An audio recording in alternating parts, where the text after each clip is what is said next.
মনোযোগ দিন। কোরআনে আল্লাহ বললেন, নিশ্চয়ই কাফির মুশরিক যারা এবং আহলে কিতাব যারা, তারা জাহান্নামে, চিরদিন তারা জাহান্নামে থাকবে। ফি নারি জাহান্নাম খালিদিনা ফিহা, জাহান্নামীরা কোনদিন তারা জাহান্নাম থেকে বের হবে না। কাফির যারা জাহান্নামে যাবে তারা কোনদিন জাহান্নাম থেকে বের হবে না। কিন্তু রব্বুল আলামিন, আল্লাহ রব্বুল আলামিন যারা মুসলমান হয়ে যারা পরিমাণ ঈমান নিয়ে যারা কবরে যাবে, আমার রব, আমার আল্লাহ রব্বুল আলামিন তাদেরকে ক্ষমা করে একদিন না একদিন জান্নাতে নেবে। সবার শেষে যে জান্নাতে যাবে, একবারে শেষ, এরপর আর কেউ জান্নাতে যাবে না।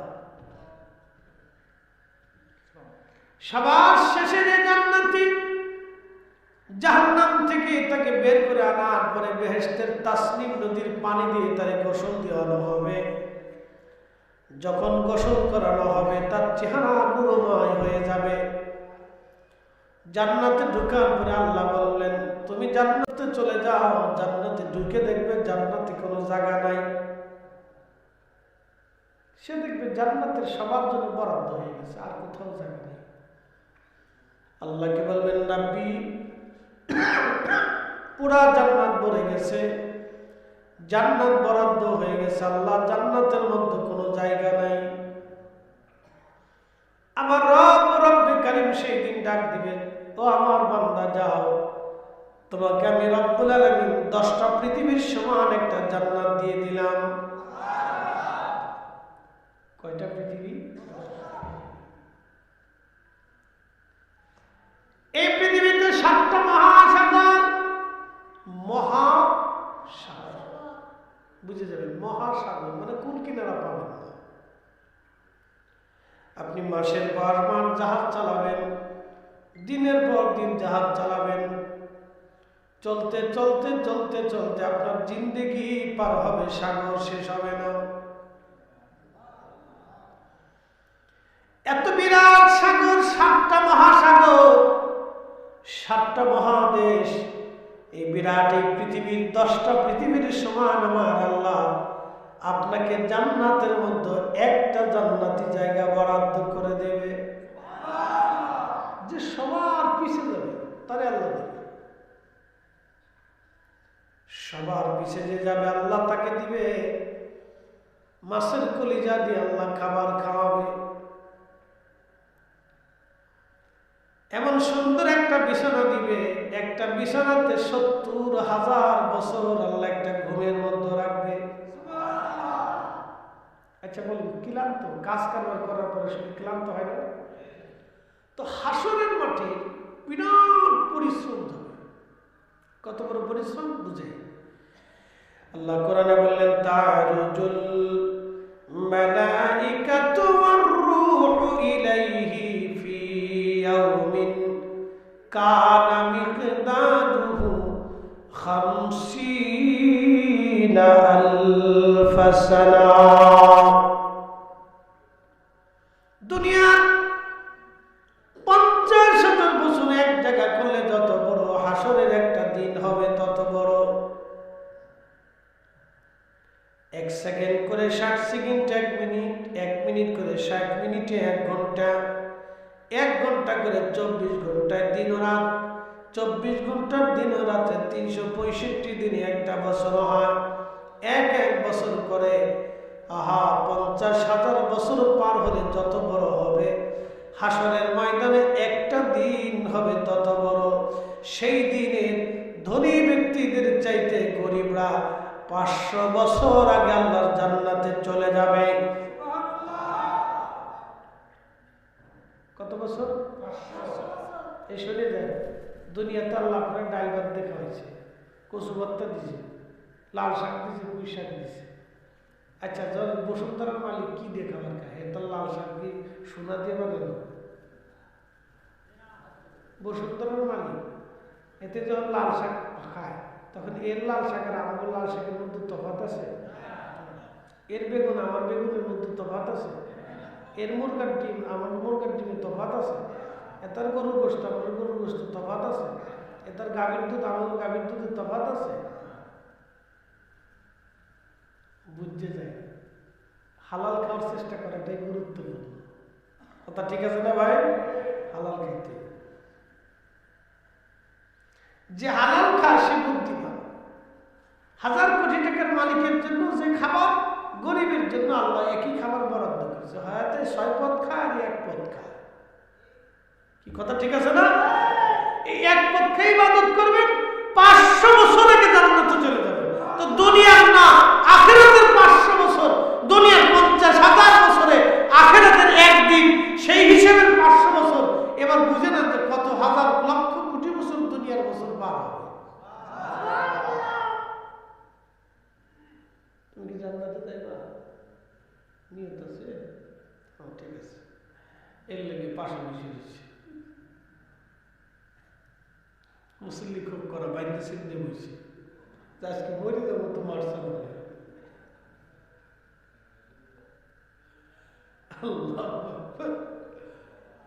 আপনাদের এলাকার একটা দিক খুব ভালো লাগে, শুনে বাচ্চারা মাহফিলে থাকে। কিছু কিছু এলাকায় গেলে খালি বুড়া মানুষ বয়ে থাকে, কই সুবহানাল্লাহ কথা কয় না, চুপচাপ থাকে। তো 60 বছর ধরে সুবহানাল্লাহ কইতেছে, আর কত বয়স হয়ে গেছে না?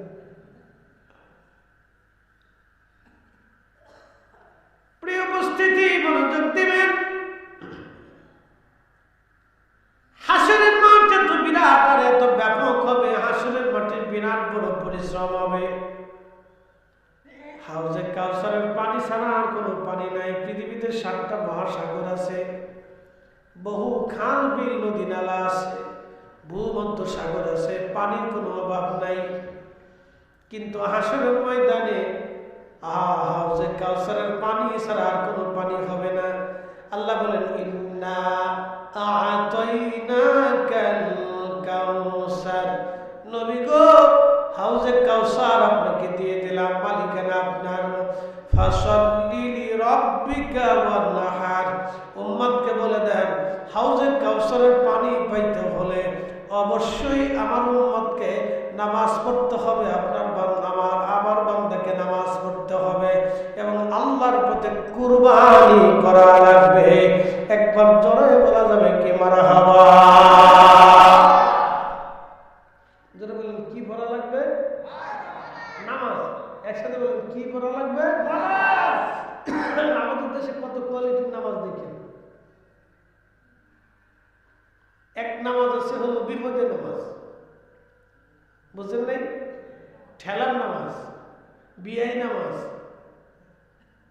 তারপরে আপনার রাজনীতির নামাজ, সামনে নির্বাচন আইব, দেখবেন যে বিরাট বড় নামাজ। বাপরে বাপ, জীবনে নামাজ পড়ছে না, মুইতো পানি হলো না, এত মসজিদের প্রথম কাতারে খাড়াই গেছে। এটা রাজনীতির নামাজ।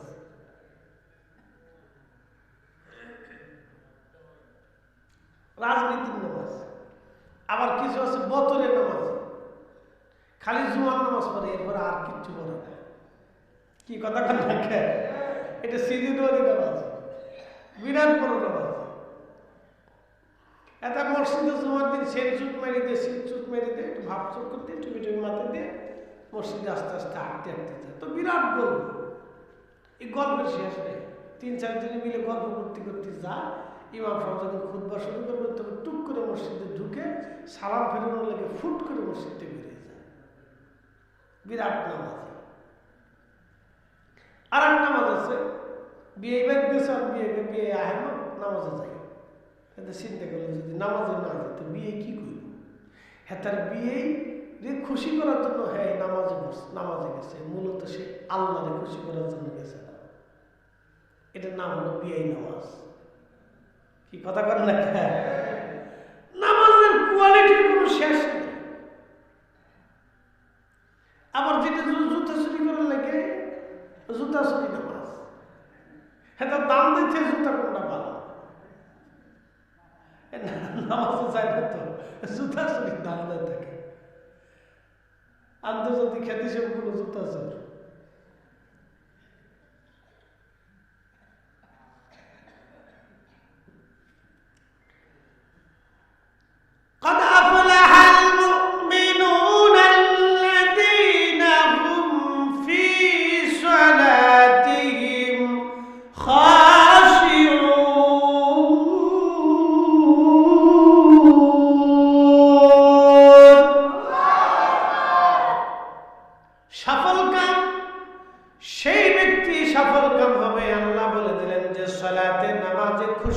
অবলম্বন করে সেই ব্যক্তি সফল কাম। এক ইমাম সাহেব 3 রাকাত পরে সালাম ফিরিয়ে ফেলছে, তো ভুল হয় না? হতেই তো পারে।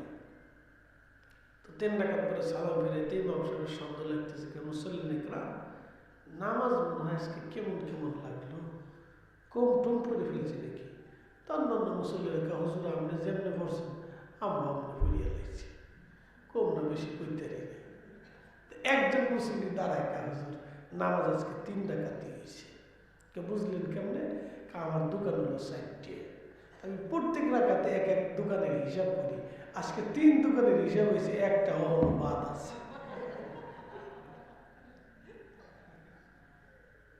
এরকম নামাজি আছে, বিরাট নামাজি, নামাজের ভিতরে বাস চলে গেছে।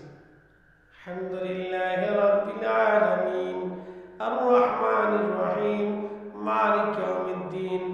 জুতা নিচে রাখছিলাম, চলে গেল নাকি জানি। এই জন্য মসজিদ কমিটি চিন্তা করলো, চিন্তা ভাবনার দরকার নাই, জুতার বাক্স বানাই দিছে, এবার যার যার জুতা শেষে সামনে দিয়ে সেজদা দাও, নিশ্চিন্তে সেজদা দাও। আমরা কি একটা দেশে বাস করি যে মসজিদের জুতার নিরাপত্তা নাই। তাহলে সেই দেশে আপনার বোন আপনার মেয়েকে রাত 8টার পরে রাস্তায় ছেড়ে দিয়ে আপনি ঘুমাইতে পারবেন না। কথা বল না কেন? অথচ 85% মুসলমানের দেশ। তার অর্থ হচ্ছে মুসলমান তো পরে আমরা মানুষই হইতে পারি না। কি কথা বল না কেন? মুসলমান তো পরে আমরা মানুষ হিসেবে এখনো মানুষই হইতে পারি না। পরিসংখ্যান আপনাকে দিয়ে দিলাম। যদি বিশ্বাস না করেন টাকা হাওলাত দিবেন, যদি আরো না করেন তাহলে আপনি ওই দোকানে বাকি দিবেন, যদি আরো দাও না করতে পারেন তাহলে আপনার ছোট্ট মেয়েটাকে বোনটাকে আপনি রাত 8টার বেলা রাস্তায় একা ছেড়ে দিয়ে আসবেন কচুয়া বাজারে। তাই বুঝবেন যে মুসলমানের দেশে কত প্রকার আছে। জীবনের বাস্তবতা থেকে মুক্তেছি। মানুষ কত প্রকার আছে, মানুষ মুসলমানের চিন্তা পরে করে মানুষ আছে কিনা। যে বেটারা খাবারের ভিতরে মরা মুরগি চালা দেয়, কি কথা বল না কেন? খাসির গোশের বদলে কুত্তার গোশত চালা, বিলাই চালা দেয়। কি দেশ আপনি চিন্তা করেন? প্রত্যেকটা খাবারের ভিতরে বিষ ফরমালিন দিয়ে রাখছে। দুধ বেছে তার ভিতরে বেচা, কি কথা বল না কেন? খালি পানি পানি দিয়ে না তো, পানির সাথে আরো যে দুধের কি গুঁড়া দিয়ে মিশিয়ে সুন্দর করে বা চালাতে দিয়েছে খাঁটি দুধ, 1 নম্বর।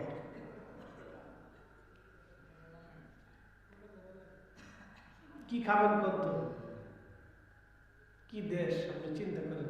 এর লেগে করোনার ডরে এই দেশটা বলেছে, কারণ এর ভিতরে দিয়ে তো লাভ নেই, সব ফরমালি। ঠিক কথা বল, তুমি ঠিক করেছো, ঠিক আছে। করোনার ডরে ভাগছে, মানে এর ভিতরে সবই তো ফরমালি, এর ভিতরে আমি ডুই কোন বিপদে পড়লাম।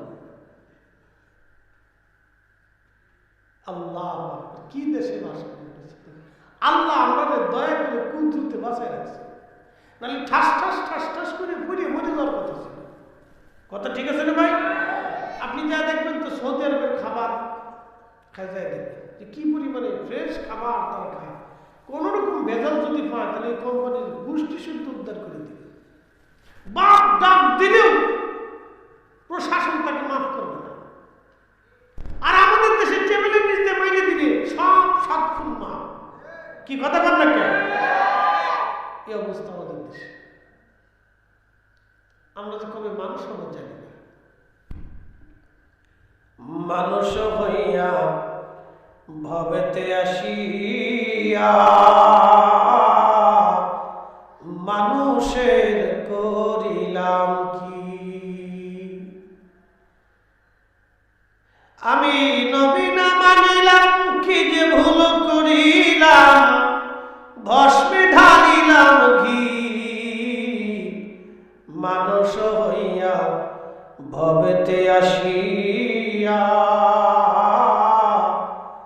মানুষের করিলাম কি?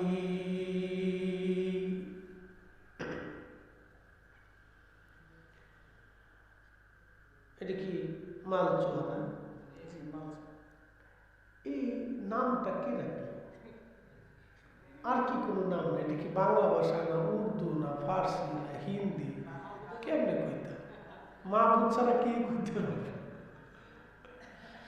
আমি ইন্ডিয়ার এক জায়গায় মাহবুবে গেছি, নাম হচ্ছে গাদো হুতা। তাকে গাদো হুতা কি কেউ কইতে না, গাদো হুতা। আমি কি হিন্দি না বাংলা না কোন না চাইনিজ না চিঙ্কু পিঙ্কু কোনটা? এটা তো কইতে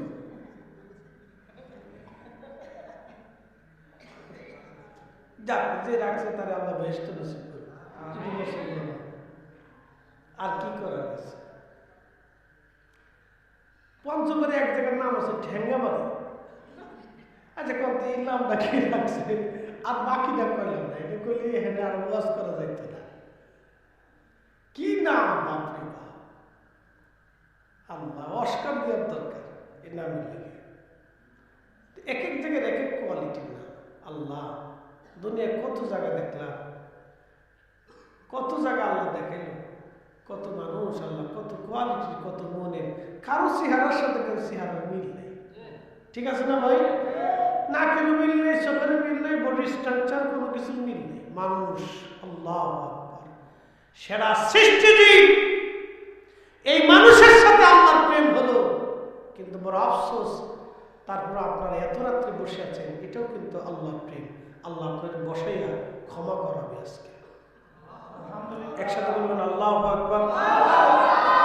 আচ্ছা আমার দিকে তাকান তো, কুত্তা ওর ভিতরে নাপাক না, বাহিরেও নাপাক। একটা আল্লাহর সৃষ্টি, আল্লাহ সৃষ্টি করছে, ওর ভিতরেও নাপাক করছে, বাইরেও নাপাক করছে। এটা আল্লাহর ইশারা, আল্লাহর সৃষ্টি, আল্লাহর রহস্য। এই কুত্তা পানির জন্য তৃষ্ণা হয়ে জিহ্বা বের করে রাস্তা দিয়ে হেঁটে যাচ্ছে, এক পতিতা নারী টাকার জন্য বসে রয়েছে, কাস্টমারের জন্য বসে রয়েছে। আপনি বুঝেন তো পৃথিবীতে একজন নারী কতটা আপাতমস্তক নিকৃষ্ট হলে সে যে টাকার জন্য নিজের দেহকে পুরুষের কাছে বিলিয়ে দেয়। তার মানে তার ভিতরেও না পাক, বাইরেও না পাক, একবারে আন্দা কান্দা পচা, তার আর কিছু নাই। তো পৃথিবীতে ওই পুরুষটাও নিকৃষ্ট যে টাকা দিয়ে অন্য নারীর দেহ ভোগ করে।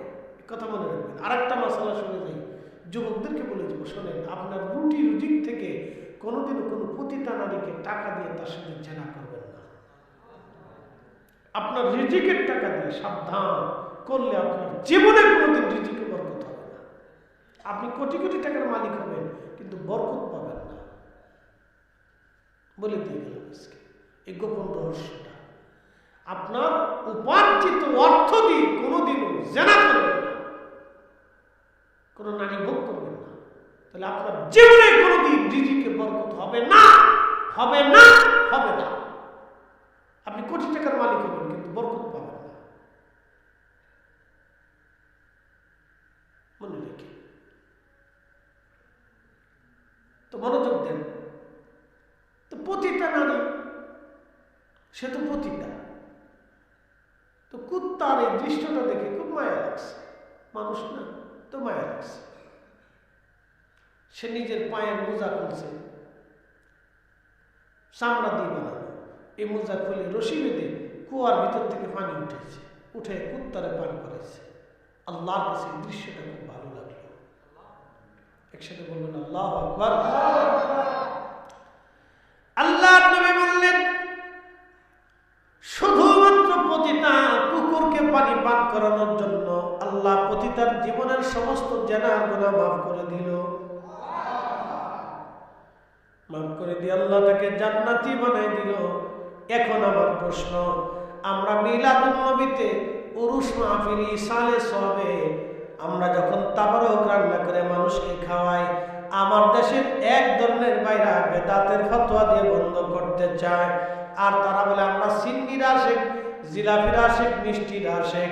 আমরা সিন্নি জিলাফির জন্য মিলাদুন নবী করি, মিলাদ পড়ি, মিলাদে যাই, মিলাদে বসি।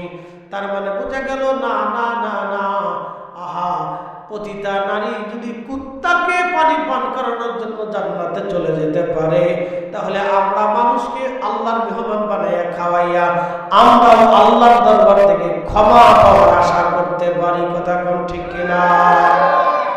যারা উল্টে বেদাতের ফতোয়া দেয়, ও নিজেই বেদাতি।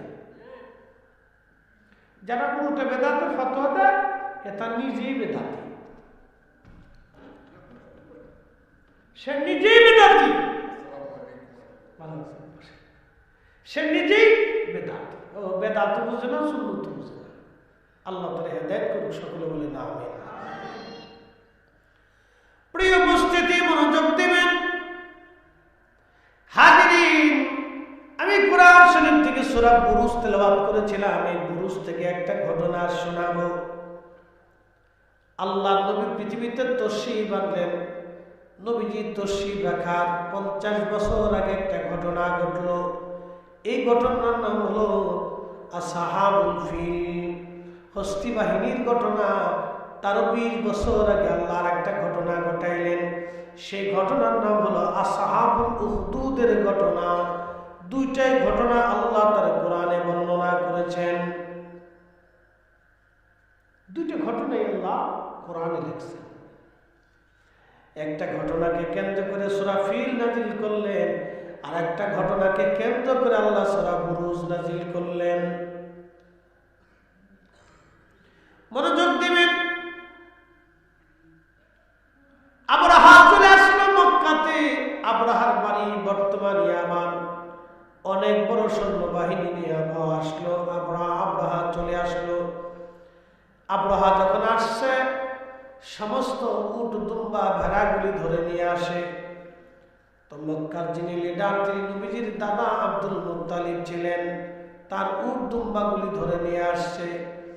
আল্লাহ নবীর দাদা হযরত আব্দুল মুত্তালিব হেঁটে হেঁটে আবরাহার কাছে গেলেন। আবরাহা মক্কার নেতা, বিদায় তাকে বসতে দিলেন, সম্মান করলেন। বললেন, মক্কার নেতা, কি জন্য আপনি আমার কাছে আসছেন? নবীজির দাদা বলেন, হে আবরাহা, আমি এসেছি, আপনি শুনেছি আপনি মক্কাতে আসছেন কাবা ঘর ধ্বংস করার জন্য। বলে, হ্যাঁ। বলে, আমি কাবার জন্য আসি নাই, আমি আপনার কাছে এসেছি। আপনার সৈন্যরা আমার 200 উট ধরে নিয়ে আসছে। এই উটগুলি আপনি আমাকে ফেরত দিয়ে দেন। আবরাহা বলতেছে, মক্কার লিডার, আমি তো আপনাকে খুব জ্ঞানী ভাবতাম। আপনি উটের কথা চিন্তা নিয়ে আসলেন, আমি যে কাবা ঘর ভেঙে ফেলে দেবো কালকে, সেটার জন্য কিছু বললেন না। আপনি তো কাবার খাদেম।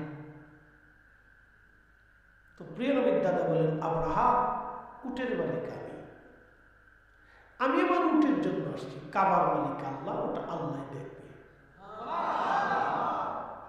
তাহলে কি বুঝলেন? নবীজির দাদা কি মুসলমান না কাফের? না একসাথে বলে, একসাথে বলে, তিনি মুসলিম, এক আল্লাহতে বিশ্বাসী। কথা ঠিক আছে না? এক আল্লাহতে বিশ্বাসী। আজকে আমাদের দেশে একদল বুকে হাত বেঁধে নামাজ পড়ে, এরা বলে রাসূলের আব্বা আম্মা কাফের ছিল। কি এক পচা আকীদা তারা নিয়ে এসে, আপনি কল্পনা করতে পারবেন, গাঁ শিহরি উঠার মতো। আপনি যদি এখন আপনি দাঁড়ায় বলেন যে ফরিদ হুজুর, আপনার বাপে গরু ছিল, তা আপনি বলার পরে আমি আপনার ডাক দিয়ে 1 কাপ চা খাও, 500 টাকা পকেটে দিয়ে বলবো যে ভাই কিছু নাস্তা করি, খাইয়ে টেয়ে নিয়ে, নাকি বলেন? এরকম কিছু হবে না, আমি বেজার হয়ে যাব।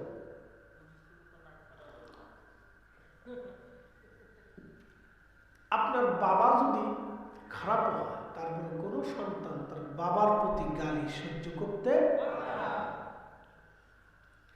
আল্লাহর নবীর বাবাকে আপনি কাফের বলতেছেন আর রাসূল খুশি হয়ে যাচ্ছে। জি জি জি জি, এরা আবার আমাদেরকে শিরকের ব্যাখ্যা শেখায়। ওই যে ভারত যেমন আমাদেরকে সাম্প্রদায়িকতা শেখায়, ভারতকে বাংলাদেশে সাম্প্রদায়িকতার বা হিন্দু মানতেছে, অথচ তার দেশে হাজার হাজার মুসলমান হত্যা করছে। কি কথা কথা, মাঝে মধ্যে মুসলমান ধরে পিটা, আর কি বলে, বল জয় শ্রীরাম। ওরা বুঝাইতে চায়, ওরা একটা নির্দিষ্ট ঐতিহাসিক মসজিদ ভেঙে ফেলে দিয়ে তারা বুঝাইতে চায় যে আমরা সাম্প্রদায়িকতার দেশ, হ্যাঁ আমরা অসাম্প্রদায়িক দেশ। এরা আমাদের দেশে সাম্প্রদায়িকতা শিখাইতে আসে, সবক শিখা।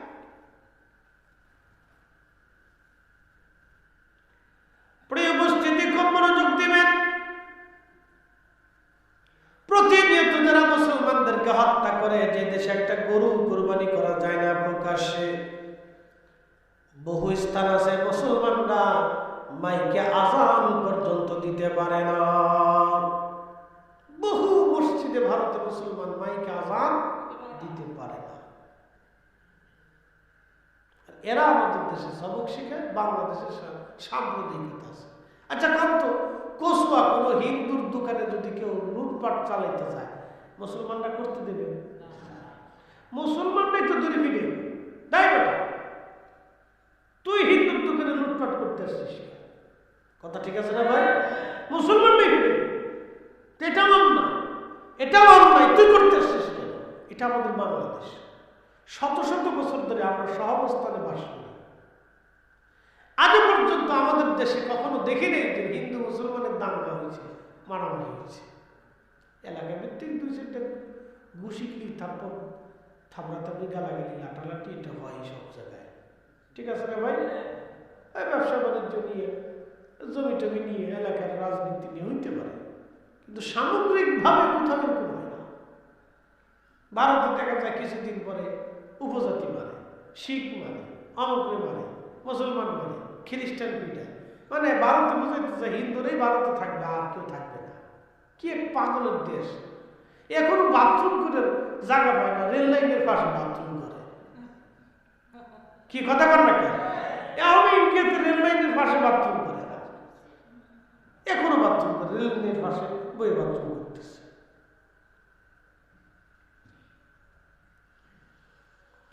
প্রিয় উপস্থিতি, মনোযোগ দিবেন। আল্লাহর নবী পৃথিবীতে আসা 70 বছর আগে পৃথিবীতে একটা ঘটনা ঘটলো। এই ঘটনাকে আসহাবুল উখদুদ বলা হয়।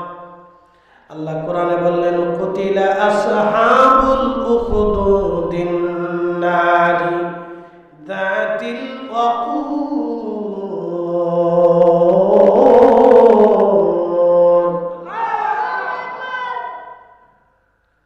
ইয়ামান দেশের একজন রাজা, তিনার বাড়িতে একজন জাদুকর ছিল। জাদুর মাধ্যমে রাজার কার্য হাসিল করত। আগে প্রত্যেক রাজা বাচ্চাদের দরবারে জাদুকর ছিল, জাদুকর দিয়ে তারা বিভিন্ন কাজ হাসিল করত। ইয়ামানের রাজার জাদুকর একদিন বলল, রাজা মশাই, আমি তো মারা যাব, আপনি একটা মেধাবী বালককে আমার কাছে দিয়ে দেন, আমি তাকে জাদুবিদ্যা শিখাবো। জাদুবিদ্যা শেখানোর চিন্তা রাজা একটা মেধাবী বালককে তার কাছে জাদুবিদ্যা শিখতে পাঠাইল। ছেলেটার নাম ছিল আব্দুল্লাহ ইবনে তামির। আব্দুল্লাহ ইবনে তামির তো ছেলেটাকে পাঠাইছে। প্রত্যেকদিন ছেলেটা জাদুকরের কাছে যায় জাদুবিদ্যা শিখে, এবং রাস্তা দিয়ে আসা যাওয়ার সময় সে লক্ষ্য করলো একটা গির্জা দেখা যায়। এই গির্জার ভিতরে কিছু না কিছু মানুষ সবসময় বসে থেকে একজন পাত্রীর মুখ থেকে কি যেন কথা শুনে। তো কৌতূহল হয়ে ছেলেটাও একদিন ওই গির্জার ভিতরে পাত্রীর সামনে বসে গেল। পাত্রী যখন আল্লাহর কথাগুলি বলতেছিল, ঈসা রুহুল্লাহর ধর্মের উপরে যখন সে আলোচনা করতেছিল, তখন এই বালকটা চিন্তা করলো, জাদুবিদ্যার চেয়ে এই বিদ্যাটাই তো সুন্দর। আচ্ছা বলুন তো, হেদায়েতের মালিককে? এই জন্য বোঝা গেল আগের যুগে ওয়াজ নসিহত ছিল, এটা কিয়ামত পর্যন্ত চলবে। খালি বর্তমানে সৌদি আরবই নেই, মনে কিছু নিয়ে না। এরা কিন্তু আমাদের দেশে আমাদের ইসলামের বিরাট বড় সবক দেয়, কিন্তু বিয়ে করে 30টি, 15টা, 20টা, যার যত টাকা তার তত বউ। কি এক আজগুবি দেশ! আমি বুঝিনি একটা লোক 20টি বউ দিয়ে কি করে, মানুষ না বউ, তাও বুঝিনি। নুরুল ইসলাম ফারুকী সাহেব একদিন ওয়াজ করতেছে, এক বাঙালি আর এক আরবি ফিটিফিটি করতেছে। তো বাঙালিরা তো খালি হাতে মারামারি করতে পারে না, এটা বাঙালিদের স্বভাব। এরা খালি হাতে কোনো সময় মারামারি করতে পারে না। মারামারি করতে গেলে কিছু লাঠি সেটা করে, কিছু না বলে পার জুতাটা করে। তো বাঙালি করছে কি, পার জুতা খুলে এই আরবিয়ানটা ফিটে দিয়েছে। তো আরবিয়ান তো অনেক, আরবিয়ানটা তো খুব শক্তিশালী, জোয়ান বদ্ধ। বাঙালি কুলে পড়তেছে না, তো জুতা খুলে কিলিতেছে। তো আরবিয়ান জুতার বাড়ি খেয়ে খালি হাসে। তো ফারুক সাহেব বলে, আমি দৌড়ে যাই, জিজ্ঞেস গেছিল, আরে তোর জুতা দিবি রে, তুই আসিস কে? কো যে জুতা দিয়ে আমারও মারতেছ, তো কাপুরুষ। বলে কাপুরুষ কেন? আমার বউ আছে অনেকটি, আমার বউরা আমার মাঝে মধ্যে জুতা দেবি রে। কে লেগে? ও তো মহিলাদের মতো, ও জুতা দিয়ে আমার পিঠে দিছ, তো বেডি বেডি। তারপরে বুঝে গেল আরবরা ওদের বিয়ে করে সুখে নাই, হেরা মাঝে মধ্যে বোর গুতনি খায়। কি কথা গাল লেখা, হেরা বোর গুতনি খায়। এই জন্য কবি একটা গাল লেখছেন, তেঁতুল তিতা নিম তিতা তিতা পানের জল, তার সাথে অধিক তিতা 203-এর ঘর রে, 203-এর ঘর। বাংলাদেশের যে বেটা 2 বিয়ে করছে, এ দুনিয়াতে জাহান্নাম দেখে গেছে, এ সুখ পাইনি। অল্প করে দিয়ে বেশি দিলে খাই সারা যায় না। হে দুনিয়াতে বুঝে গেছে যে দোজক কারে করে। বাপরে বাপ, মহিলা মানুষ কোন যে কাইটে গেলেও বিশ্বাস করতে চায় না, কয় না তুমি বড়টারে দিয়েছ, বড়টাকে না তুমি ছোটটারে দিয়েছ। খুব মারাত্মক। কচুয়ার মুসলমান মাল চুয়াবাসী মনোযোগ দিবেন। প্রিয় নবী বললেন, এই বালকটা ওই পাত্রীর কাছে কালেমা পড়লেন, ঈসাই ধর্মের উপরে দীক্ষা নিলেন। একদিন বালকটা রাস্তা দিয়ে হেঁটে যাচ্ছে, লক্ষ্য করলো বিরাট বড় একটা বাঘ রাস্তার মাঝখানে বসে আছে। লোকেরা বাঘ দেখে দেখে পালাইতেছে। যুবক বালক একটা পাথর হাতে নিয়ে চিন্তা করলো, এই পাত্রের ধর্ম যদি সত্য হয় তাহলে এই বাঘ আমার পাথরে মারা যাবে। আল্লাহ, তোমার দিন যদি সত্য হয় তাহলে আমি পাথর মারবো, বাঘটা যেন মরে যায়। এই কথা বলে ওই বালক পাথরখানা হাতে নিয়ে বাঘের মাথা বরাবর মেরে দিল। সঙ্গে সঙ্গে বাঘটা ছটফট করে মারা গেল।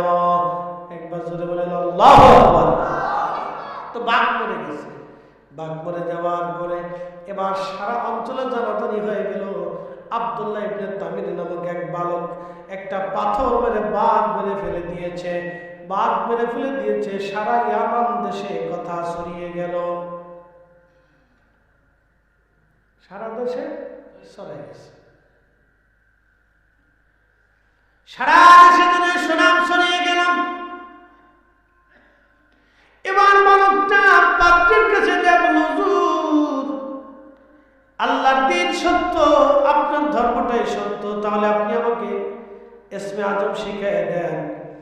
আল্লামা ইমাম ইবনে কাসির আল-বাদার মধ্যে লেখেন, ইসমে আজম শিখার জন্য বালকটি পাদ্রীর কাছে বলল।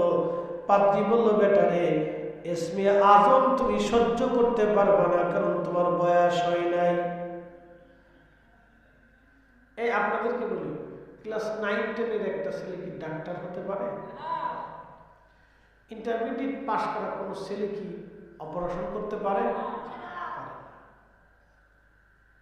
যোগ্যতা সম্পন্ন হতে হবে।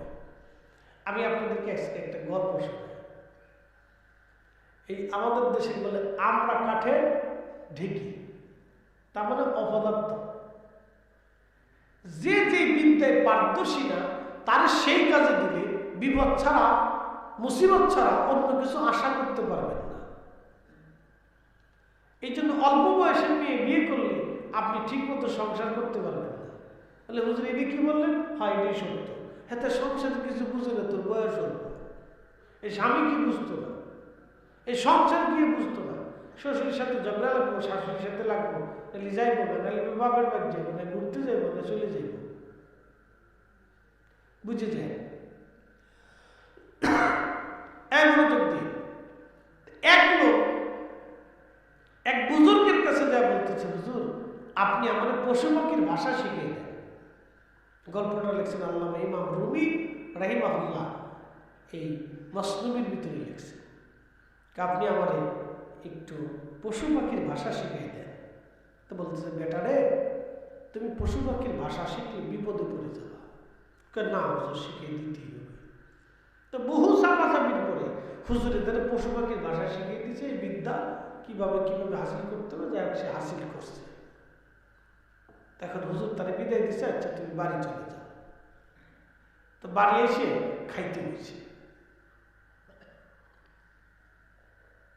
খাইতে বসলে ওই বাড়ির মুরগি, তারপরে কবুতর, কুত্তা খাইতে বসলে ওঠানে দেখবেন এগুলি আসে।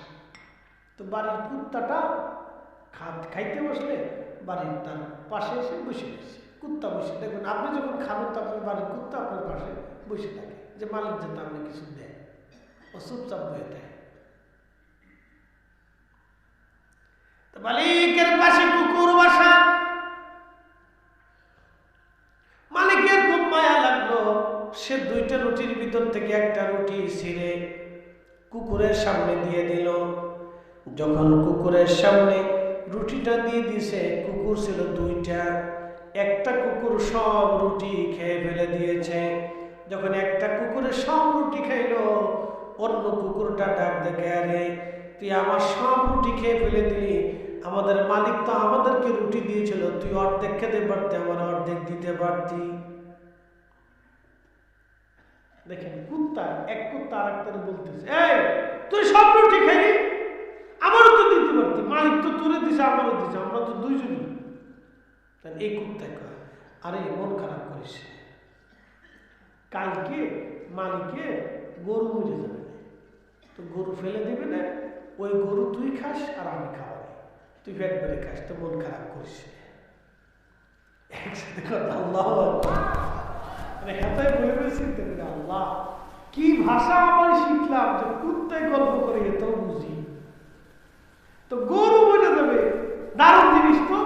এই ভাষা যদি না জানতাম তাহলে তো আজকে আমার যে গরু কালকে মরে যাবে, আজকে এই রাখা বলে, জি মালিক তাড়াতাড়ি গরু বাজারে নিয়ে যা, আজকে গরু বেঁচে। রাখালকে পাঠিয়ে দিয়েছে, রাখাল চলে গেল গরু নিয়ে। গরু বিক্রি করে চলে আসছে, গরুটা যার বাড়ি গেল তার সেখানে মারা গেল। বন্ধু খুব মনোযোগ দিবেন, কিছুদিন পরে এত মনে মনে বিরাট খুশি, গরু মরতে চাইলো, গরু আগেই বিক্রি করে দিলাম, তাহলে ভাষাটা শিখে আমার লাভই হয়েছে। আচ্ছা 2-3 দিন পরে আবার খাইতে বসছে, ওই 2 কুত্তা আবার পাশে বসে গেল। একটা রুটি নিক্ষেপ করার পরে ওই কুত্তাটা রুটি খেয়ে ফেলে দিল। এই কুত্তা কয়, আরে আগের তারিখে তুই রুটি খাইলি, আজকেও খাইলি, তুই না বলছিলি গরু মরে যাবে, তো গরু তো মালিক বিক্রি করে দিছে, অন্য জায়গা যায় মরে গেছে, আমরা তো আর ভাগে পাইলাম না। কারে তুই চিন্তা করিস না, এই বাড়ির মালিকের গাধা মারা যাবে, ওই গাধা ফেলে দিবে না, তুই খাস আর তোর মালিকে হাই ভাষা শিখে তো কাজ হয়েছে। এরা খা বলে, জি মালিক তাড়াতাড়ি আজকে গাধা বিক্রি করে দিয়ে, ভালো গাধাটা বিক্রি করে দেবো, আমি যা করছি একটু শোন, তো গাধা বিক্রি করে দিছে। ভালো বিদ্যা শিখছে। কয়েকদিন পরে আবার খেতে বসছে, আবার একটা রুটি দেওয়ার পরে ওই কুত্তা আবার খেয়ে ফেলে দিছে। এবার এই কুত্তা ডাক দেখে, আরে আমার মালিক আজকে 3 দিন পর্যন্ত আমার রুটি দেয়, খালি তুই সব খেয়ে ফেললি। গত তারিখ বললি যে মালিকের গাধা মারা যাবে, গাধা তো মালিক বিক্রি করলো, অন্য জায়গায় যায় গাধা মরে গেছে, ওটা তো আমরা ভাগে পাইলাম না। আজকে রুটি দিল, তাও সব খাইনি, সমিত কি তুই খাবি। এবার কুত্তা ডাক দেখে, আরে চিন্তা করিস না, কয়েকদিন পরে মালিক মারা যাবে।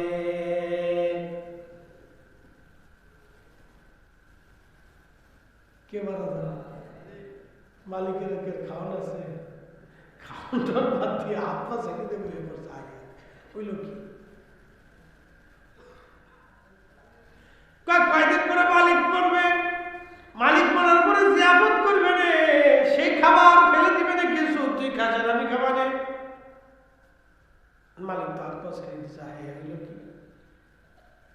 কি বিদ্যা শিখলাম, হাই হাই হইল কি বিপদ না? অল্প বয়সে এই যে যে কাজের না তার সেই কাজে দিলে বিপদ। তো মনোযোগ দেন, এবার সে দৌড়ে গেছে সে উস্তাদের কাছে, হুজুর আমার বাসা। কি হয়েছে? কুত্তাই বলতেছে, আমি বলে মারা যাবো। ঘটনা কি ঘটছে পুরাটা বলতো। গরু মারা যাবে, আমি গরু বিক্রি করে দিছি, কুত্তায় রুটি খাওয়াইছি, কুত্তায় কয়ে দিছি যে গরু বলে মারা যাবে, আমি গরু বিক্রি করে দিছি। তারপরে কয়েকদিন পরে আবার খাইতে দিছি, কুত্তায় খেয়ে ফেলছে, একটা কইছে বলে আবার গাধা মারা যাবে, আমি গাধা বিক্রি করে দিছি। অহন আজকে কুত্তারে খাইতে দিছি, কুত্তা হলকে আমি বলে মারা যাবে। কারে বলো, এই জন্য কইছিলাম তুই এই পশু পাখির ভাষা শিখিস না, তুই বুঝবি না। এই জন্য আল্লাহ সবাইকে মারেফত দেয় না। এই জন্য শরীয়তের হুজুররা কিছু আছে শুধু ওলি আল্লাহদেরকে মন্দ বলতে থাকে, বেদাতি সাদাতি এই সে আগর টিম ভাগর টিম ঘোরার টিম, এরা হাকিকত মারেফতের অনেক কিছুই জানে না। কি কথা কর না কেন, ঠিক কিনা? এমন যোগ দেন কথা শুনে তোমার কয়, আরে বেটা তোর না বলছিলাম তুই ভাষা শিখিস না, তুই পড়ছিস বিপদে। বলে কেমন? শোন, ওই যে গরুটা মারা যাবে, আল্লাহ তোর এই হায়াতটাকে গরুর উপর দিয়ে নিয়ে আল্লাহ তোর হায়াত বাড়াইতো, কিন্তু তুই চালাকি করে গরু বিক্রি করে দিছিস। আল্লাহ তারপরে আবার গাধার উপর দিয়ে তোর হায়াত বাড়াইতে চাইলো, তুই চালাকি করে গাধা বিক্রি করে দিছিস। এখন তো তোর আর কোনো সিস্টেম নাই, এখন তোর মূর্তি হইল, আর কোনো পথ নাই, শেষ, কুল্লু খালাস। চালাকি যত করবে তত বিপদ। এই জন্য মনে রাখবেন, ছোটখাটো বিপদ যদি আপনার আসে তাহলে ধরে নেবেন আল্লাহ কোনো বড় কঠিন বিপদ থেকে আপনাকে বাঁচাই দিল। একসাথে যদি বলবেন না সুবহানাল্লাহ। এই জন্য রাস্তাঘাটে বের হলে কোনো ভিখারি এসে যদি কিছু চান তো কিছু না কিছু দিয়ে দিবে। এই আবার বলি, রাস্তাঘাটে যদি আপনার কাছে কোনো ভিখারি কিছু চান তাহলে আসলে কিছু না কিছু দিয়ে দিবেন। কারণ ওই যে আপনি বিপদ আপদ থেকে যদি বাঁচতে চান তাহলে কিছু দান করবেন, দান না করলে বিপদ থেকে আল্লাহ মুক্তি দেবে না। কি করতে হবে? দান করতে হবে। দান করলে কিছু না কিছু বিপদ থেকে আল্লাহ বাঁচাবে। আর যদি দান না করেন তাহলে এই বিপদ থেকে আল্লাহ বাঁচাবে না। প্রিয় উপস্থিতি, এই জন্য অপরিপক্ক কাউকে রব্বুল আলামিন আমার আল্লাহ কাউকে আমার আল্লাহ নিয়ামত দান করেন না, পরিপক্ক হওয়ার পরে আমার আল্লাহ দান করেন। প্রিয় উপস্থিতি আমার, এই জন্য বেশি বেশি করে আল্লাহর রাস্তায় যদি আপনি দান না করেন, কিছু অ্যাক্সিডেন্ট বালা মুসিবত থেকে আল্লাহ আপনাকে বাঁচাবে দানের বিনিময়ে, সাদকার বিনিময়ে। আপনি রাস্তা দিয়ে যাবেন, কিছু দান করলেন ভিখারিকে, আল্লাহ দানের বিনিময়ে ভিখারি থেকে আল্লাহ আপনাকে ওই বিপদ থেকে বাঁচাবে।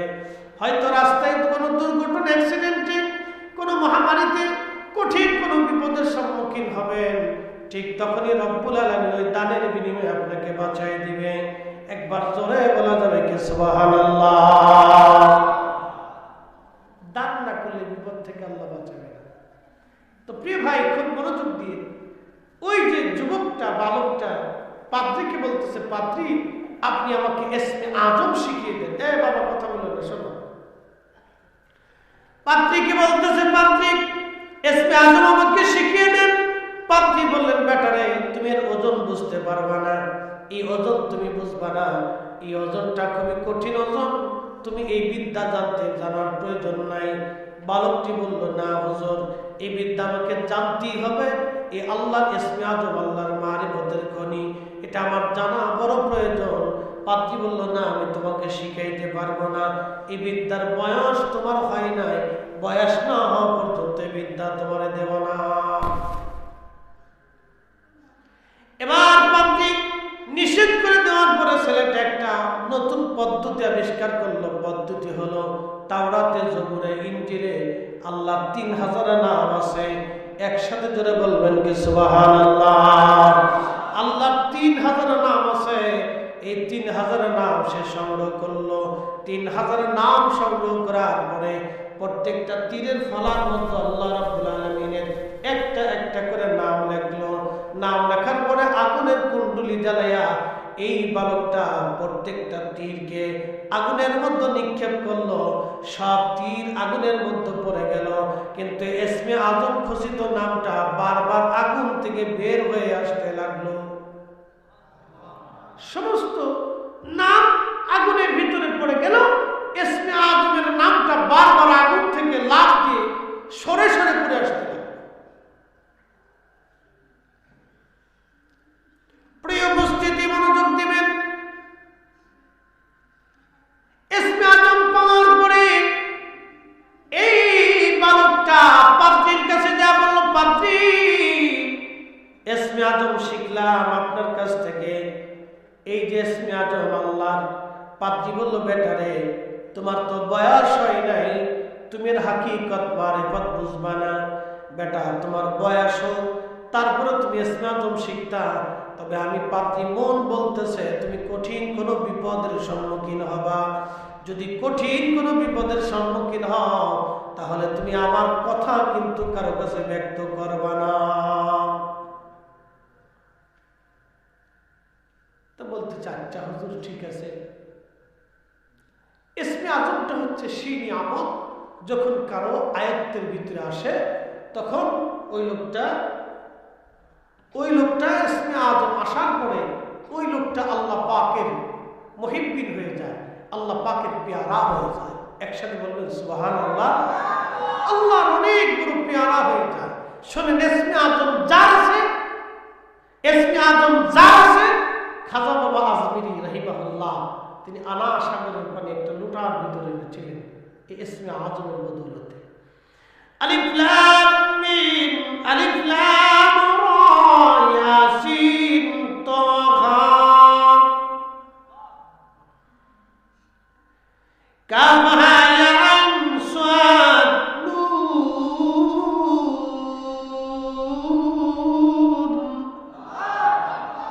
এই যে আল্লাহর যতগুলি নাম আছে, আল্লাহর এই সমস্ত নামগুলি কোন নামের অর্থ, এই যে আল্লাহর আধ্যাত্মিক কথাগুলি কেউ আজ পর্যন্ত অর্থ করতে পারে নাই। একজন অর্থ জানতেন, তিনি আল্লাহ, এবং যার কালবে নাজিল করেছেন তিনি জানতেন। হযরত ইবনে আব্বাস বলেন, আল্লাহ রাসূল যাকে জানিয়ে রেখে গেছেন সেই জানবে। এটা আল্লাহর পক্ষ থেকে পাসওয়ার্ড, যে জানবে সে কামালিয়াত অর্জন করতে পারবে। এগুলি ইসমে আজম, ইসমে আজম, ইসমে আজম। এই ইসমে আজম যাদের নিয়ন্ত্রণে আসে তারা মুস্তাজাবাতুদ দাওয়া হয়ে যায়। আল্লাহর আসমানে যা চায় আল্লাহ তাই দিয়ে দেয়। শাহজালাল ইয়ামানী রাহমাতুল্লাহ আলাইহি এই নাম আয়ত্ত করার কারণে তিনি জায়নামাজ বিছায়া নদীর উপর দিয়ে হেঁটে চলে গেলেন। হযরত আউলিয়া কিরাম যারা পৃথিবীতে ছিলেন, ইসমে আজম জানার কারণে আল্লাহ রাব্বুল আলামিন তাদেরকে মর্যাদা মর্তবা দিতেন। তো ছেলেটা মুস্তাজাবাতুদ দাওয়া হয়ে গেল। আল্লাহর কাছে যার জন্য যে বিষয়ে দোয়া করতেন আল্লাহ তাই কবুল করে নিলেন। আল্লাহ কবুল করে নেওয়ার পরে একদিন রাজার একটা উজির ছিল, এই উজির অন্ধ হয়ে গেল, চোখে দেখে না। রাজা চাকরি থেকে বিচ্যুত করে দিলেন। চাকরি থেকে বিচ্যুত করে দেওয়ার পরে রাজা যখন চাকরি থেকে বিচ্যুত করে দিলেন, রাজার চাকরি থেকে চলে যাওয়ার পরে এই উজির বাইদা ভাই জানতে পারলেন ওই বালক মুস্তাজাবাতুদ দাওয়া, সে দোয়া করলে কবুল হয়ে যায়, তার কাছে কোনো বিষয়ে মানুষ গেলে তার ইচ্ছা পূরণ হয়ে যায়। এখন এই বালকটার যখন মুস্তাজাবাতুদ দাওয়া হয়ে গেল, আল্লাহ রাসূল বলতেছেন, তখন ওই উজিরটা এসে বালকের কাছে বলল, বালক, আমি শুনছি তোমার কাছে আসলে বলে চোখ ভালো হবে, তুমি চোখ ভালো করে দাও। তা আমি তো অন্ধ হয়ে গেছি, আমার চাকরি চলে গেছে, তুমি আমার চোখ ভালো করে দাও। বালক বলল, উজির, চোখ ভালো করার মালিক আমি না, চোখ ভালো করার মালিক আল্লাহ। চোখ ভালো করার মালিক আল্লাহ। আমি আপনার জন্য দোয়া করতে পারি, কিন্তু শর্ত হলো লা ইলাহা ইল্লাল্লাহ, আল্লাহ মানতে হবে। আল্লাহ না মানলে আমি আপনাকে দোয়া করব না। উজির বলল, হ্যাঁ আমি বিশ্বাস করি আল্লাহ আছে, লা ইলাহা ইল্লাল্লাহু ঈসা রুহুল্লাহ। তখন ঈসা আলাইহিস সালামের বিধান শরীয়ত চলতেছে। এই কালেমা পড়ে উজির মুসলমান হয়ে গেলেন। বালক দোয়া করে, ইয়া রাব্বি, আপনি চোখ ভালো করে দেন। সঙ্গে সঙ্গে ওই উজিরের চোখটা ভালো হয়ে গেল। উজিরের চোখ ভালো হয়ে যাওয়ার পরে এবার উজির হাঁটতে হাঁটতে রাজ দরবারে চলে গেলেন। রাজা জিজ্ঞেস করলেন, উজির, চোখ ভালো করলো কে তোমার? বলে, আব্দুল্লাহ ইবনে তাইমির আমার জন্য দোয়া করেছে, আমার আল্লাহ চোখ ভালো করেছে। রাজা বললেন, উজির বলো কি, আমি কি তোমার খোদা না? বলে, না, তুমি আমার খোদা না, তোমার খোদা আমার খোদা, আমার আল্লাহ। তোমার খোদা আমার খোদা, আমার এক আল্লাহ। একবার জোরে বলা যাবে কি আল্লাহু আকবার? এই পৃথিবীতে বহু ধর্ম আছে, মনোযোগ দেন।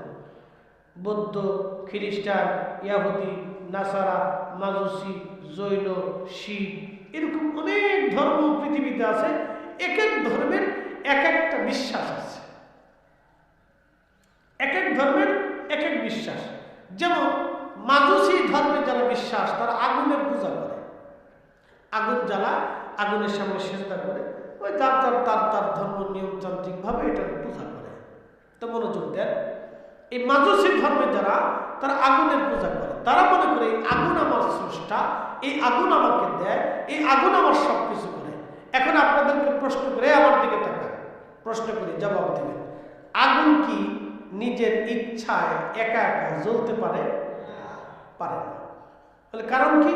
তাকে জ্বালাইতে হলে কোনো মাধ্যম দিয়ে জ্বালাইতে হবে। দ্বিতীয়ত, অবশ্যই জ্বালানি থাকতে হবে, জ্বালানি ছাড়া আগুন জ্বলে থাকে। তার মানে আগুন হচ্ছে অন্যের মুখাপেক্ষী। আর কোরআন বলতেছে, আল্লাহুস সামাদ, আল্লাহ কারো মুখাপেক্ষী না, সব সৃষ্টি আল্লাহর মুখাপেক্ষী। একসাথে জোরে বলবেন আল্লাহু আকবার। আল্লাহ কারো মুখাপেক্ষী না। তাহলে আগুন যদি অন্যের মুখাপেক্ষী হয়ে থাকে, তাহলে সে খোদা কি করে হয়? এই জন্য মাজুসি ধর্মের অধিকারী যারা মাজুস, তারা আগুনের পূজা করে। এই মাজুসি ধর্মের অধিকারী ইরানীরা ছিল, আগে আগুনের পূজারী ছিল। তো হযরতে বাইজিদ বুস্তামি রাহমাতুল্লাহি আলাইহির বাড়ির পাশে এক মাজুসি ধর্ম যাজক ছিল। 40 বছর ধরে তার বাড়িতে আগুন পূজা হতো, সে আগুনের পূজা করত।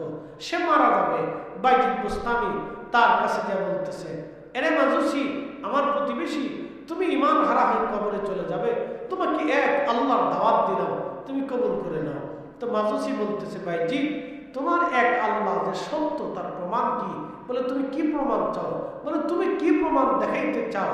বাইজিদ বুস্তামি বলল, মাজুসি শামউন, তুমি 40 বছর ধরে আগুনের পূজা করলা, 40টা বছর আগুনের সামনে সেজদা দিলা, তাহলে তুমি আগুনে হাত দাও, আমি আগুনে হাত দিই। যার হাত আগুনে পুড়বে, বুঝবো তার ধর্ম মিথ্যা। যার হাত আগুনে পুড়াবে না, বুঝবো তার ধর্ম সত্য। একসাথে বলা যাবে আল্লাহু আকবার। এই চ্যালেঞ্জে কি আমরা সাধারণ যারা আছি, চ্যালেঞ্জ দিলে কি পারবো? কেন পারবো না? এর পিছনে কারণ হচ্ছে, আমাদেরকে হালাল খাবার ভক্ষণ করতে হবে, দিনকে চিন্তা করতে হবে, ফ্রেশ হতে হবে, 100% পিওর মুসলমান হতে হবে। হযরত বাইজিদ বুস্তামি বললেন, শামউন, তুমি আগুনে হাত দাও।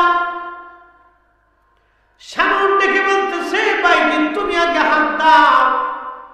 বাইজিদ বুস্তামি রাহমাতুল্লাহি আলাইহি বিসমিল্লাহ বলে হাত দিলেন, আগুন জ্বলে, বাইজিদ বুস্তামি জ্বলে না। তেলের গাড়ি তেল চলে, হাওয়া গাড়ি হাওয়া উড়ে, বিনা তেলে চালাই গাড়ি নবী সুলাইমান। আমরা সেই মুসলমান, আমরা সেই মুসলমান, আমরা সেই মুসলিম। হযরত বাইজিদ বুস্তামি রাহমাতুল্লাহি আলাইহি আগুনের মধ্যে হাত দেওয়ার পরে যখন আগুন হাত পড়ে না, তখন শামউনকে ডাক দিয়ে বলেন, শামউন, 40 বছর ধরে তুমি আগুনের সামনে সেজদা দিয়েছো, আমি একটা দিনের জন্য আগুনের সামনে সেজদা দেই নাই, আমি আগুনের মালিকের সামনে সেজদা দিয়েছি। শামউন,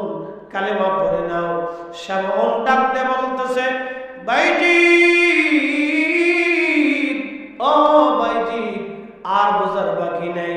যেই ঈমান, যেই কালেমা তোমারে এই পর্যন্ত আগুন বাধ্য করাইলো, সেই কালেমাই সত্য। তুমি আমারে পড়ে দাও লা ইলাহা ইল্লাল্লাহু মুহাম্মাদুর রাসূলুল্লাহ সাল্লাল্লাহু আলাইহি ওয়াসাল্লাম। তো বাইজিদ বুস্তামি রাহমাতুল্লাহর কাছে সামুন কালেমা পড়ে মুসলমান হল। এসবে পৃথিবীতে আমাদের দেশে এক বিশ্বাস আছে, এটা হলো নাস্তিকতায় বিশ্বাস। তারা বলে আল্লাহ খোদা কিচ্ছু নেই, প্রকৃতির মাধ্যমে নিজস্বভাবে সব চলতে থাকে। যুগে যুগে আল্লাহ নবী পাঠিয়েছে, নবীদেরকে আল্লাহ মুজিজা দিয়েছে। কেন মুজিজা দিলেন? মুজিজা দেখাইয়া নবীরা উম্মতকে বুঝাইতেন যে আল্লাহ আছে। যুগে যুগে আল্লাহ ওলি পাঠাইলেন, আল্লাহ কারামত দিলেন। বলে কেন দিলেন? কথা না বলি ভাই। যুগে যুগে আল্লাহ ওলি পাঠাইলেন, কারামত দিলেন। বলে কেন দিলেন? কারামত না দিলে মানুষ বুঝতো না যে আল্লাহ আছে। এই আধ্যাত্মিকতা আল্লাহ দিলেন।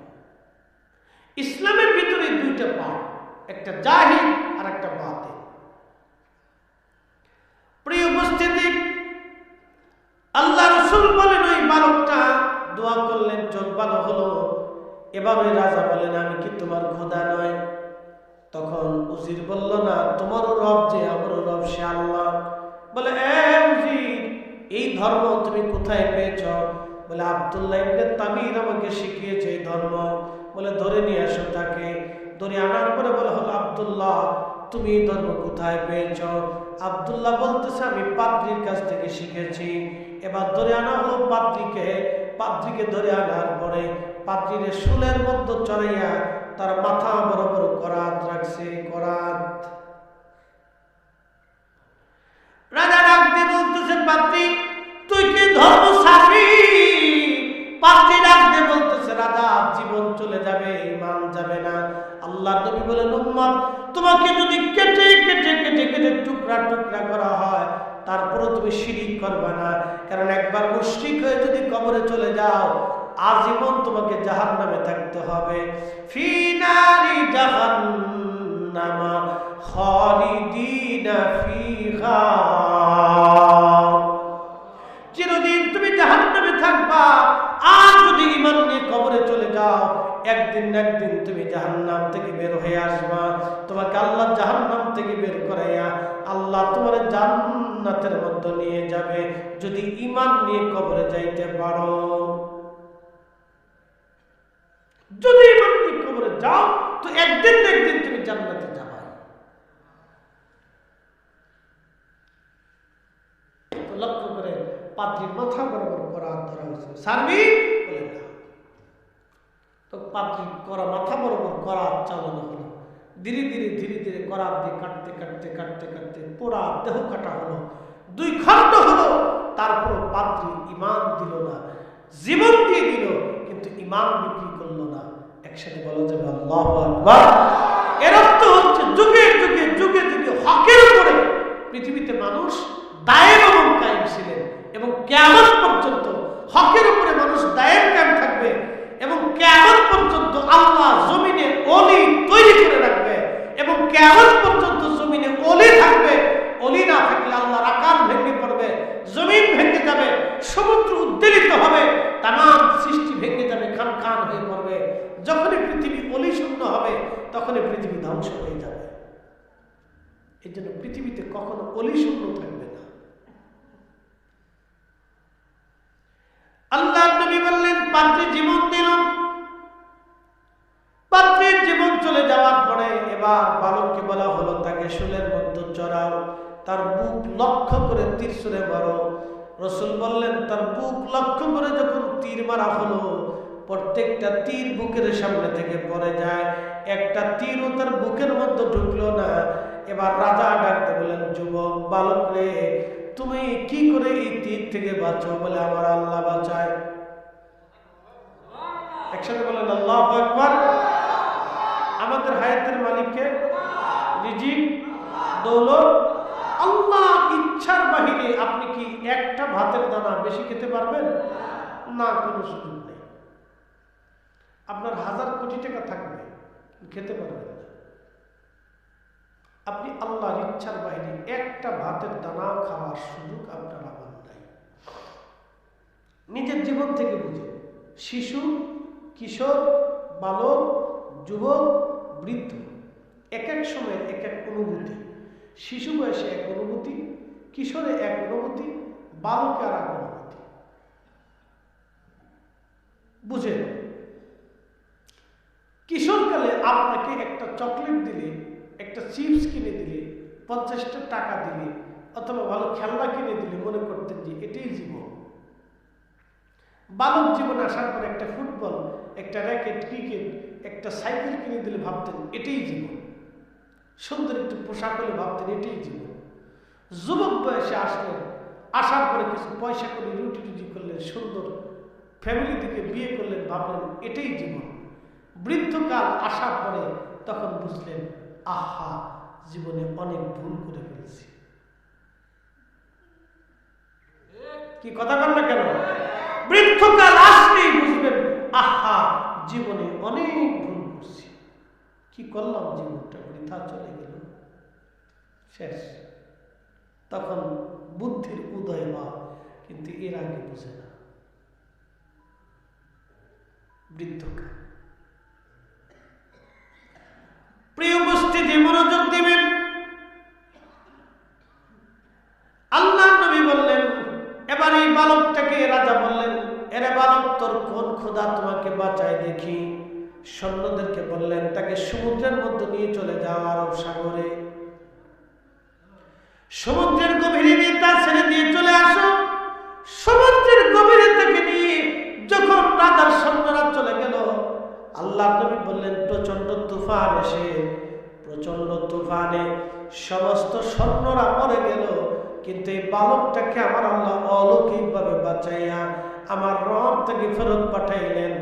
বালক রাজ দরবারে হাজির হলো। রাজা বলল, বালক কে তোমাকে বাঁচাইলো? ওই বালক আব্দুল্লাহ ডাক দিয়ে বললেন, রাজা, আমার আল্লাহ আমাকে বাঁচাইছে। কখনো তোমাকে যদি ভুলি, হেদায়েতের আলো জেলে নিও কাছে তুলি, ঠাই দিও প্রিয়তম অগমহিয়ান, তুমি রহমান, তুমি মেহেরবান।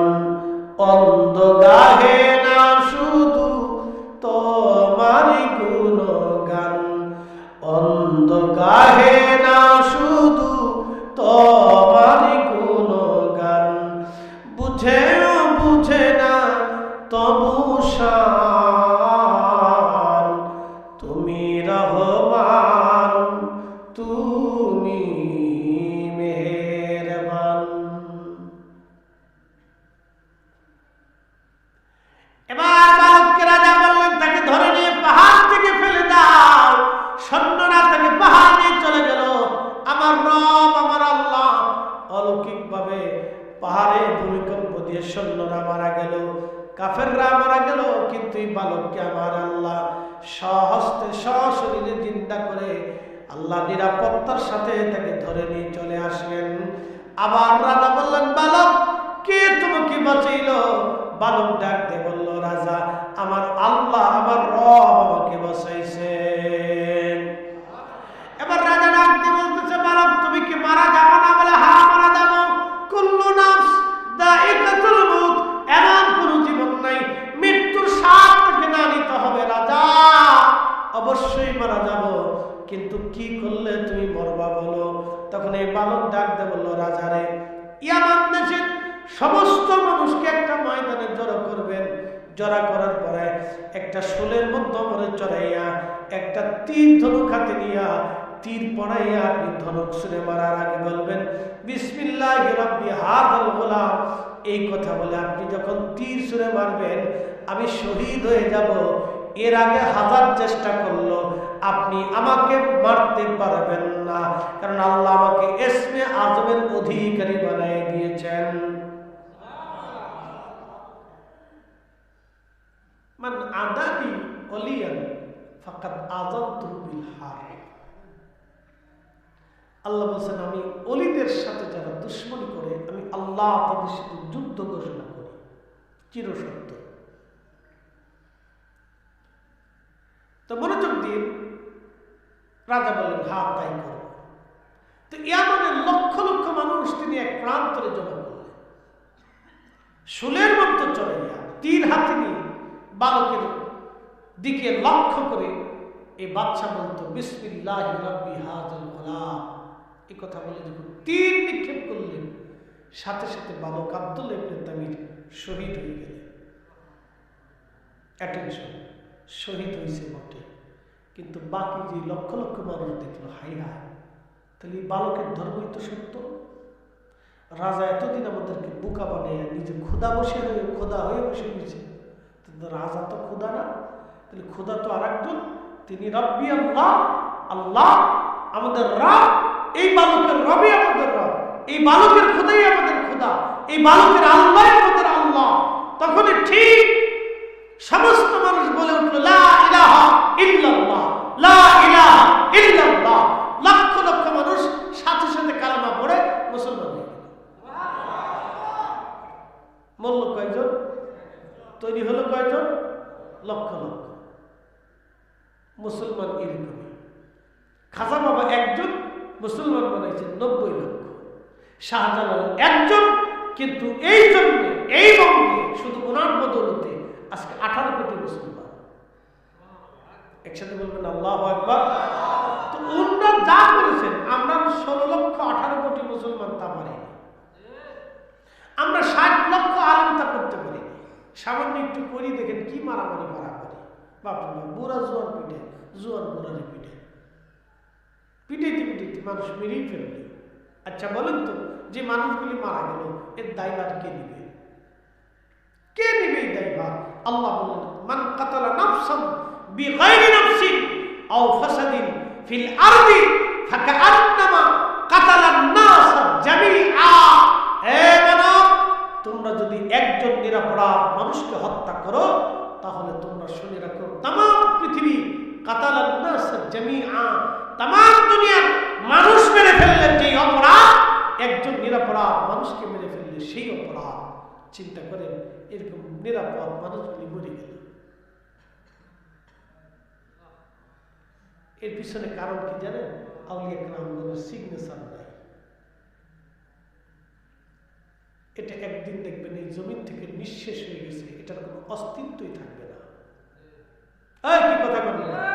কিন্তু কাদেরিয়া, চিশতিয়া, নকশবন্দিয়া, মুজাদ্দিদিয়া কিয়ামত পর্যন্ত জমিনে চালু থাকবে, কারণ এই মাসলুকের পিছনে আউলিয়া কেরামদের সিগনেচার আছে। জোরে বলেন, জোরে বলেন। সিগনেচার থাকতে হবে।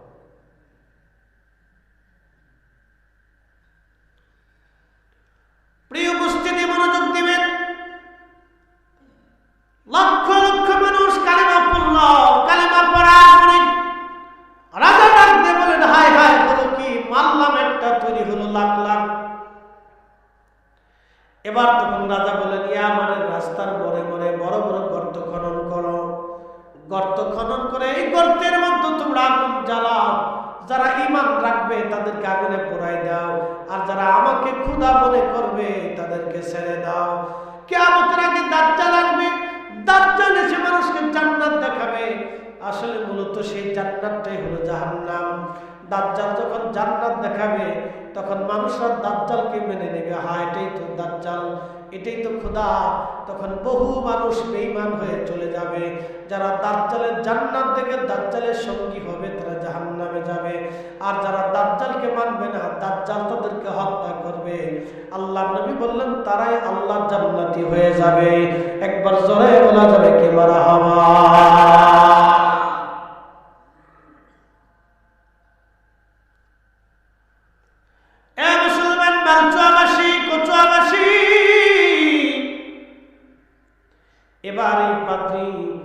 এবার এই বালকটা শহীদ হয়ে যাওয়ার পরে ইয়ামান দেশের লক্ষ লক্ষ মানুষকে মারার জন্য আগুন জ্বালানো হলো।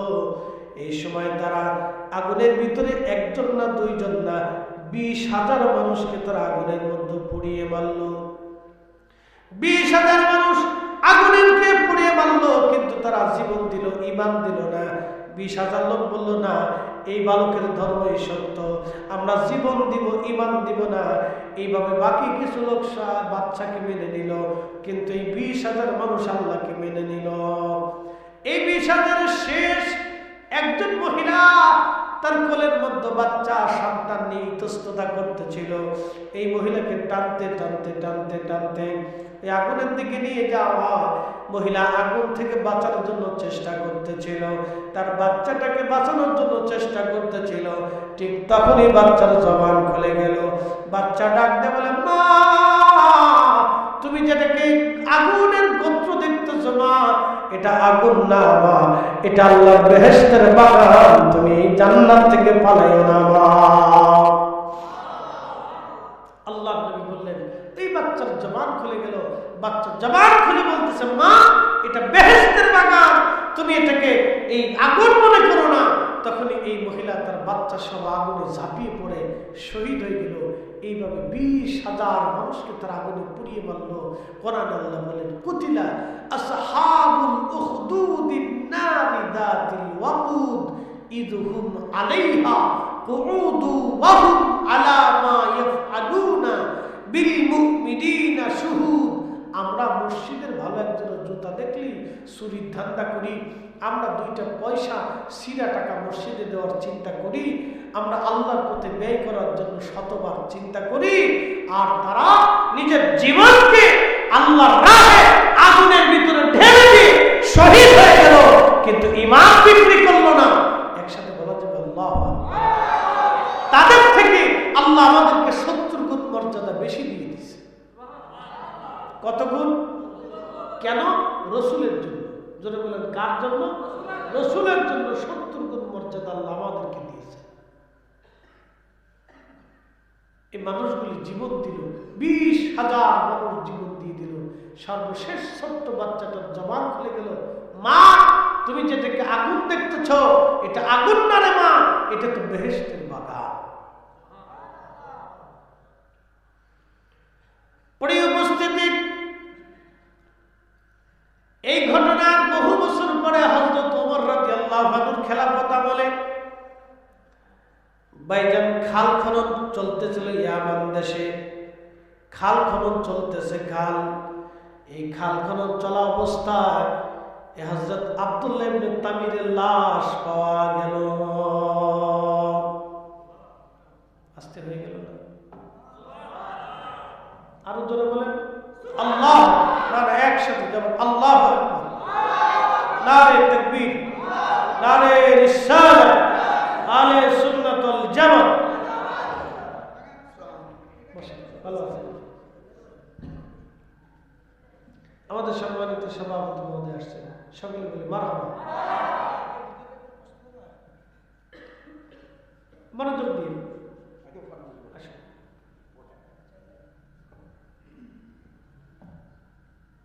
হযরত ওমর রাদিয়াল্লাহু আনহুর জামানাতে খাল খনন চলতেছিল ইয়ামানে। তো সাহাবায়ে কেরাম খাল খনন করতে করতে লক্ষ্য করলো একটা লাশ। লাশটা তাজা। লাশটা কি? তাজা। তখন তার চোখ, তার ভুরু, তার চুল, তার এই ত্বক, তার শরীর, তার কাফনের কাপড় সব তাজা। আমার দিকে দেখেন, ঠিক কপালের ভিতরে এইভাবে হাত দিয়ে সে মাটির মধ্যে শুয়ে আছে। মনে হচ্ছে এই শব্দ কবরস্থ করা কোনো ব্যক্তি। অথচ নবীজি আসার 70 বছর আগে, হিসাব করেন 70 বছর, নবীজি আসার 70 বছর আগে আল্লাহ নবীর কাছে কোরআন নাযিল হলো 40 বছর বয়সে। 70 আর 40 110 বছর। এরপরে নবীজি আরো 23 বছর হয়ে গেল 33 বছর। এরপরে হযরত ওমরের জামানা আরো 2 বছর 35 বছর। 136 বছর পরে হযরত আব্দুল্লাহ ইবনে তামিরের লাশ পাওয়া গেল। কবরে যেমন তেমনি, মাটিতে কাফন পচে নাই এবং তার শরীর নষ্ট হয় নাই, পচে যায় নাই, তখন রক্ত সঞ্চালন চলতেছিল। সাহাবায়ে কেরাম কবর থেকে তারা উঠাইলো, তখন হাত এইভাবে কপালের মধ্যে মারা। সাহাবায়ে কেরাম চিন্তা করলো হাতটা সোজা করে দেয়। তার হাত যখন সরে সোজা করতে গেল, তখনই দেখা গেল তার কপালের এইখানে একটা ক্ষত আছে। এই ক্ষত দিয়ে গল গল করে তাজা তাজা রক্ত ঝরে ঝরে পড়তে লাগলো। আল্লাহু আকবার! তেলের গাড়ি তেলে চলে, হাওয়া গাড়ি হাওয়া রে, বিনা তেলে চালাই গাড়ি নবী সুলাইমান। আমরা সেই মুসলমান, আমরা সেই মুসলমান। আল্লাহুম্মা সাল্লি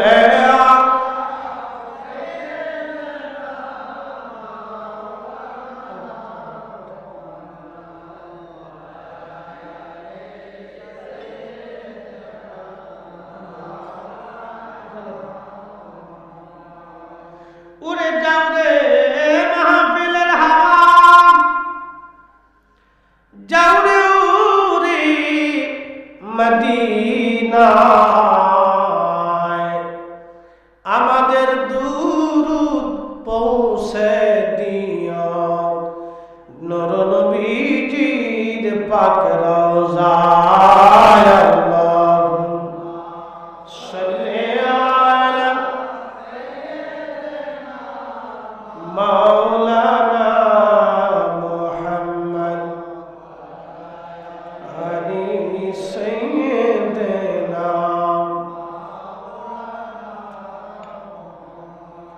লা ইলাহা জোরে লা ইলাহা